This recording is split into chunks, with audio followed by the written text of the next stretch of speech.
This is the story of how I went camping with a pedophile, but he didn't touch me. Actually, like he did touch me, but he didn't touch me sexually, and he also slept in the same tent as some 14-year-olds and 10-year-old girls, but he didn't touch them from what we've been told. And if he did, that's bad, and I wouldn't do that, and you shouldn't do that. So, yeah. Anyway, I'm going to tell you this story now.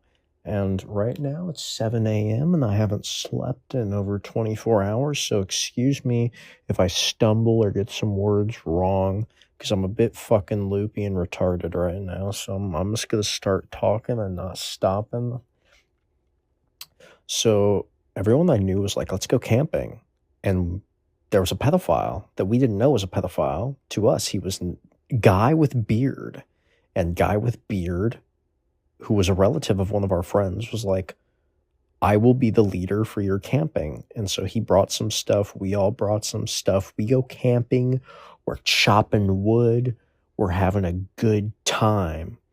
And he had like a dyed beard and he worked at a gas station and he was bald. So maybe that was a good indicator that he might have been touchy-feely with baby and child and like young lady, young boy. Like if you see a man that's balding with a hot pink beard working at a gas station, I'm always going to think pedophile from now. And honestly, I should have. And I feel a bit ignorant for not thinking that at the time. But anyway, at the time we're camping, we're like, oh, this is a nice guy. He wouldn't touch a kid. Not that we were thinking that, but we're like, but if you were, you'd be like, this man would never touch a minor. He's with all of us, and we're teenage boys, and there's middle school girls here. He would never do such a thing. And then we needed to tie a tie. I won't tell you why, but we needed to tie a tie, and I had the tie, and no one knew how to tie a tie because we're all fucking stupid as shit. So the pedophile comes over. Now, I don't know if like pedophile is a title. I guess he was always a pedophile, but he wasn't like, a convicted felon or sex offender. But I guess, yeah, I don't know. Was he born a pedophile? Did it become him? Anyway, so the pedophile comes over and he puts his hands around my neck and he ties the tie for me. And I can confidently say in a non-sexual way that I had a pedophile put his hands around my neck and touch me not inappropriately. And I don't think there's many people that can say they had a pedophile touch them not inappropriately and while they were underage. So you know what? That's a check mark for me. I'll scratch that off the bucket list right now. Okay.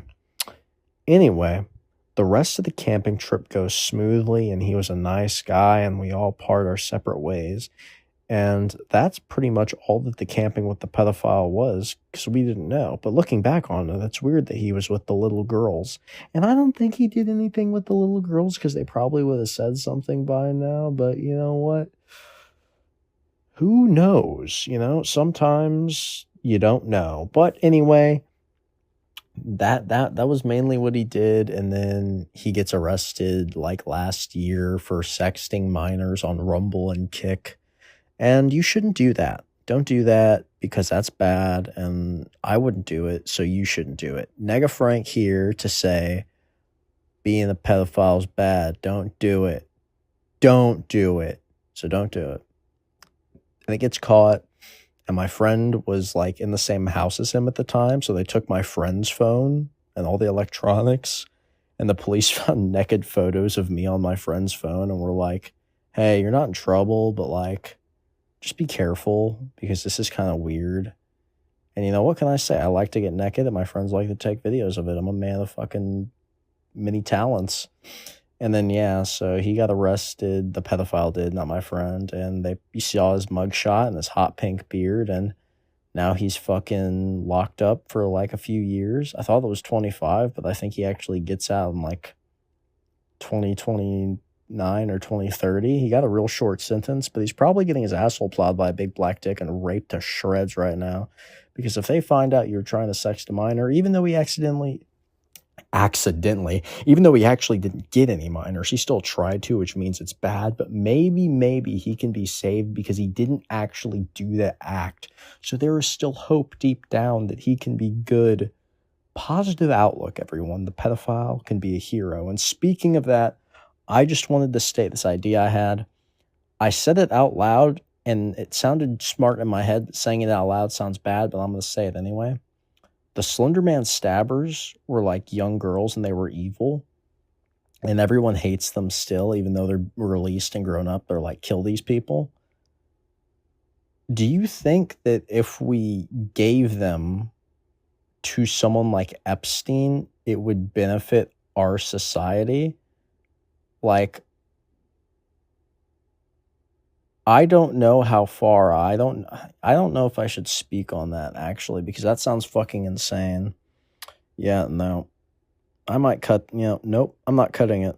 Fuck it, keep it in. Why not?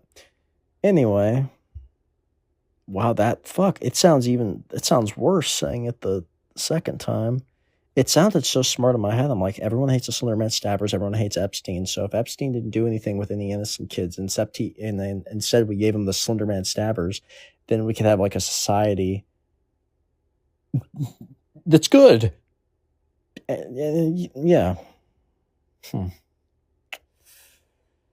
Anyway, you know what? We're ending the video. I have another video coming out. This has been my experience meeting a pedophile, the only pedophile I've ever met. I mean, actually, that might not be true. I might know some and just not be aware of it. Actually, there might be another. I do know a rapist. He's fat and black, and he tried to suck my fucking dick. Fucking fat black piece of shit. If you're listening to this, you should fucking kill yourself. Anyway, see ya.